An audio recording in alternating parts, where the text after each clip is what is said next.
رسوله الكريم أما بعد سبحان الله الحمد لله صلى الله عليه وسلم আল্লাহ সুবহানাহু ওয়া তাআলার হুকুম নবী ইজাজত বাতিনি তালিম থেকে লাহাম এসেছে আলোচনা প্রয়াস রাখছি। বিসমিল্লাহির রহমানির রহিম। আরবি মহাপবিত্রতম শাহী দরবার শরীফ স্টাডি কমপ্লেক্স হিজবুল্লাহ আল্লাহর দল 17 দরগাহর দরবার শরীফ থেকে প্রতিনিয়ত সকাল সন্ধ্যা ফেসবুক ইউটিউব চ্যানেলগুলোতে প্রচারণা চালানো হচ্ছে। সম্মানিত হাজিরিন, আপনারা খুব মনোযোগ সহকারে শুনবেন এবং ফতোয়া এবং আইন প্রণয়ন হচ্ছে। বিসমিল্লাহির রহমানির রহিম। একটু জিকির করুন আল্লাহ লা ইলাহা ইল্লাল্লাহ মুহাম্মাদুর রাসূলুল্লাহ সাল্লাল্লাহু আলাইহি ওয়াসাল্লাম। সম্মানিত হাজিরিন, আল কুরআন আল ফুরকান আশ শরীফা তানজিল আল্লাহর হাবিব জনাবে রাসূলুল্লাহ সাল্লাল্লাহু আলাইহি ওয়াসাল্লাম। বিসমিল্লাহির রহমানির রহিম। ওয়া আরসালনা আলাইকা রাহমাতাল লিল আলামিন। নবীর খাঁটি ওয়ারিস হিসেবে, আল্লাহর গোলাম রাসূল সাল্লাল্লাহু আলাইহি ওয়াসাল্লামের খাদেম হিসেবে স্বতঃস্ফূর্তভাবে আপনারা মনোযোগ সহকারে শুনবেন এবং জানবেন। সম্প্রতি ফেসবুক ইউটিউবে যদি কোনো মানবীকে আল্লাহ সুবহানাহু ওয়া তাআলার হুকুম রুহানি ইজাজত বাতিনি তালিম থেকে আলোচনার প্রয়াস রাখছি। আলাপি সম্প্রদায়, শিয়া সম্প্রদায় এবং আধ্যাত্মিক শক্তি ওলি আল্লাহ, আধ্যাত্মিক আলোকবর থেকে কারামতি দল, ইসমাইলি দল, চিৎকার দিয়ে বলো সুবহানাল্লাহ। যদি কোনো মানবীকে, যদি কোনো ব্যক্তিকে, পৃথিবীর আল্লাহর আশরাফুল মাখলুকাত সৃষ্টি সিরাজি মানুষকে যদি কোনো কটূক্তি করে, কোনো আলেম, মুফতি, মুহাদ্দিস, এই আরবি পবিত্রতম শাহী দরবার শরীফ থেকে ইলহাম এসেছে, তাদেরকে ওয়াইজার যারা, জ্ঞানী যারা, তাদের উপর ফতোয়া নাজিল হচ্ছে, তারা কাফের এবং মুনাফিক হয়ে গিয়েছে। এর পরবর্তীতে একটা রিলিজ আছে, তারা যতদিন পর্যন্ত পৃথিবীতে থাকবে, তারা দরবারগুলোতে এসে, ব্রাঞ্চগুলোতে এসে যদি তওবার দ্বার প্রান্তে উপস্থিত হয়ে যায়, তাহলে তারা মুক্ত পাবে। এটা জ্ঞানী এবং ওয়াইজারদের জন্য। জ্ঞানী শ্রেণী বিভাগ আছে, ভাইস চ্যান্সেলর হতে পারে, প্রিন্সিপাল হতে পারে, শিক্ষক হতে পারে, মুহাদ্দিস হতে পারে, আলেম হতে পারে। এভাবে যারা কটূক্তি করবে, ইসলাম কটূক্তিতে বিশ্বাস নয়, ইসলাম চিহ্নিত করাকে বিশ্বাসী। আপনাকে খারিজুল দল চিহ্নিত করতে হবে, আপনাকে ওয়াহাবি দল চিহ্নিত করতে হবে, আপনাকে কাদিয়ানি চিহ্নিত করতে হবে, আপনাকে কি করতে হবে? ইসলামের খাঁটি ওয়ারিসদেরকে চিহ্নিত করতে হবে, ইসলামের কারামতি দলকে চিহ্নিত করতে হবে, অলৌকিক ঘটনা, আধ্যাত্মিক শক্তির প্রধান, আধ্যাত্মিক প্রধানদেরকে চিহ্নিত করতে হবে। চিৎকার দিয়ে বলো সুবহানাল্লাহ। এগুলো আইন প্রণয়ন এই জন্য হয়ে থাকে, নামাজ পড়া আছে, নামাজ না পড়লে, রোজা না করলে, তারপর আল্লাহর হুকুম যদি না মানে, তাহলে তার জাহান্নাম অবধারিত উপরেও এবং নিচেও। ঠিক কিনা? সেরূপ যে মানবীকে, ইসলাম মানবীকে ধিক্কার দেবে, বিভিন্ন ধরনের কথা বলবে, হুঙ্কার দেবে, এটা ইসলামে নেই। এদের জন্য সরাসরি এরা কাফের এবং মুনাফিক হবে। আর কাফের এবং মুনাফিকের আইন হচ্ছে, যদি চরমপন্থী হয়ে যায়, উগ্রবাদী হয়ে যায়, আর স্থিরতা হয়ে যায়, পৃথিবীতে নমরুদ, ফিরআউন, সাদ্দাত, আমর আল আসের মতো হয়ে যায়, ষড়যন্ত্রকারী ধূর্ত হয়ে যায়, তাদেরকে পৃথিবীর আইনের আওতায় শেষে নিয়ে আসা হবে। তার জীবন দশার শেষে যদি সেই স্থান থেকে ব্যাক না হয়ে আসে, তাহলে তার আইনের আওতায় ইমপ্লিমেন্টেশন করতে হবে, ফতোয়া এবং ল প্রমাণ করতে হবে। কিন্তু তার জীবন দশায় কোনো ওয়াজ, কোনো মাহফিল, কোনো ইসলামিক কোনো স্থানকে কখনো বাধা দেয়া যাবে না। সকলেই বলে ইনশাআল্লাহ। আরবি মহাপবিত্র স্থান থেকে ফতোয়াটা আইন প্রণয়ন করা হলো। তাদেরকে শুধু কি করতে হবে? এলহামে, মনের জাগ্রত মনোবীক্ষণ যন্ত্র দিয়ে সেট আপ করতে হবে, ফতোয়া দিতে হবে, আইন প্রণয়ন করে স্টপ করে রাখতে হবে।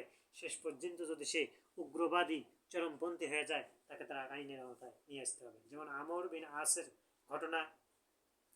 আমর বিন আস এত ধূর্ত ছিল, নবীজির দৌহিত্র হাসান হোসাইনের ষড়যন্ত্রের মধ্যে লিপ্ত ছিল।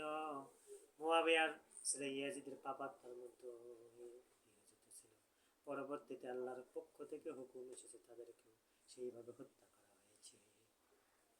এটা যখন চরম পর্যায়ে পৌঁছিয়ে যাবে, তখন আল্লাহর পক্ষ থেকে এসে যাবে, কিন্তু কখনো কটূক্তি করা যাবে না। ইসলাম আধ্যাত্মিকতায় বিশ্বাসী, সারা ইন্টারন্যাশনালি বোর্ড রয়েছে, ইন্টারন্যাশনালি স্কলারগণ রয়েছে, ইন্টারন্যাশনালি আধ্যাত্মিক প্রধানগণ রয়েছে, ইন্টারন্যাশনালি কি রয়েছে, মাশওয়ারা বোর্ড রয়েছে, তারা সিদ্ধান্ত নেবে। কিন্তু আজে বাজে মন্তব্য করা যাবে না। তাকে ভাই বলে সম্বোধন করতে হবে, আপনি বলে সম্বোধন করতে হবে, কাফের হিসেবে চিহ্নিত করতে হবে, মুনাফিক হিসেবে চিহ্নিত করতে হবে। কিন্তু তার বিরুদ্ধে কোনো কটূক্তি করা যাবে না, ঘৃণা করা যাবে না, অহংকার করা যাবে না, কোনো হিংসা করা যাবে না।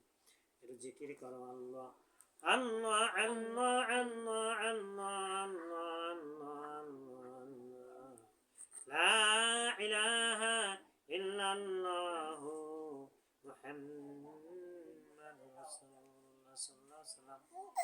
ওই মুফতি, ওই আলেম, ওই মাওলানা তার সঙ্গে সঙ্গীত, তার সঙ্গে একাত্মতা প্রকাশ করে, ওই কাফের মুনাফিক আলেমের সঙ্গে একাত্মতা প্রকাশ করে, করুক, সমস্যা নেই। রাব্বুল আলামিনের দাসত্ব যারা করে, রোজা করে যারা, আল্লাহ দাসত্ব করে, রাসূল সাল্লাল্লাহু আলাইহি ওয়াসাল্লামের গোলামি করে খাদেম হয়ে যায়, ফানাবিল্লাহ রূপান্তরিত হয়ে গিয়েছে, স্কলার হয়েছে, তাদের সুপ্রিম পাওয়ার হচ্ছে আমল, রোজা, নামাজ, রোজা, হজ, জাকাত, যতগুলো আমল রয়েছে আল্লাহর ওয়ার্ক, কাজ, এগুলো করলেই তাদেরকে ছায়াটা দেখলেই তারা দৌড় মারবে, ছায়া দেখলেই তারা কি হয়ে যাবে? নস্যাৎ হয়ে যাবে। আল্লাহর পক্ষ থেকে গজবও আসবে এবং পৃথিবীতেও আইন প্রণয়ন, ফতল আইন, অ্যাডমিনিস্ট্রেশন, প্রশাসন দিয়ে তাদেরকে, পৃথিবীতে এরকম অনেক প্রমাণ রয়েছে, হাজার হাজার প্রমাণ রয়েছে। নমরুদ ছিল, সাজ্জাদ ছিল, এবং উগ্রবাদী মৌলানার ছিল, কি ঠিক কিনা? উগ্রবাদী অনেক তাফসীরকারক ছিল, তাদের পৃথিবীতে তাদের এমনভাবে শাস্তি হয়েছে, তাদেরকে মেরে ফেলানো হয়েছে সিদ্ধান্ত করে এবং মাশওয়ারা করে। উগ্রবাদী। ইসলাম শান্তিতে বিশ্বাসী, ইসলাম অলৌকিক ঘটনাতে বিশ্বাসী, ইসলাম মাজেদাতে বিশ্বাসী, ইসলাম মাজেদাতে বিশ্বাসী। কখন জানি ওই অলৌকিক ঘটনা, ওই কারামতি আধ্যাত্মিক প্রধানদের রাব্বুল আলামিন যে কিছু দিয়েছেন, কথা, যেটা কথা বলে সেইটা কি সারা তাড়াতাড়ি হয়ে যায়, ইলহাম তুললেও ওইটা হয়ে যায়, কিন্তু সেটা ইসলামের পক্ষে হতে হবে, ইসলামের পক্ষে হতে হবে। পৃথিবীতে এই ধরনের আসবে, দাজ্জাল আসবে, পৃথিবীতে আসবে, দায়ুস আসবে। এভাবে আলেমদের মধ্যে বিভিন্ন ধরনের, তারা মিলাদ দেখলে হিংসা করে, কিয়াম দেখলে হিংসা করে, ওলিয়া উদিয়াদের মাজার দেখলে রুহানি তাওয়াজ্জু হয়, সেখানে রুহানু ফয়েজ হয়, রুহানু শক্তি বাড়ে, মন ইলহাম শক্তি বৃদ্ধি হয়ে যায় ওসিলাতা হিসেবে। তারা এটাকে হিংসা করে, মানে না, বা তাদেরকে কোনো কটূক্তি করার প্রয়োজন নেই, তাদেরকে আইডেন্টিফাই করে চিহ্নিত করতে হবে। ভাই আসো, আপনি আসেন, ভাই আপনি আসেন, আপনি আসেন, দেখেন, বোঝেন, সব কিছু দেখেন। এই দলিলগুলো, এই চার্টারগুলো, ডকুমেন্টসগুলো সবসময় আমাদেরকে মনে রাখতে হবে। একটু জিকির করো আল্লাহ আল্লাহ আল্লাহ আল্লাহ আল্লাহ আল্লাহ আল্লাহ আল্লাহ ইল্লাল্লাহু মুহাম্মাদুর রাসূলুল্লাহ সাল্লাল্লাহু আলাইহি ওয়াসাল্লাম। পৃথিবীতে যত মাধ্যম রয়েছে, পৃথিবীতে যত ওয়ে রয়েছে, পৃথিবীতে যত পথ রয়েছে, শুধুমাত্র আল্লাহর দ্বীনের দাওয়াতের জন্য, আল্লাহর দ্বীনের প্রচারের জন্য। সকলেই বলি সুবহানাল্লাহ, সকলেই বলি সুবহানাল্লাহ, সকলেই আরেকবার বলি সুবহানাল্লাহ। বিসমিল্লাহ শরীফ নিয়ে আলোচনা করেছি। আজকে 23শে জানুয়ারি 2026 ইসাই, রোজ শুক্রবার বিকেল। এই সময়টা আসরের পর থেকে এবং এসা পর্যন্ত রুহাগুলো এসে গিয়েছে। সকল রুহুগুলো আমাদেরকে এসে যায়, ইলহামে তুল্লেও এসে যায়। তাদের জন্য আমরা দোয়া করব যাতে আল্লাহ সুবহানাহু ওয়া তাআলা কবরে রেখে ইল্লিনে পাঠিয়ে দেন এবং কবরে রেখে তারা জান্নাতের সুবাস পাইতে থাকে।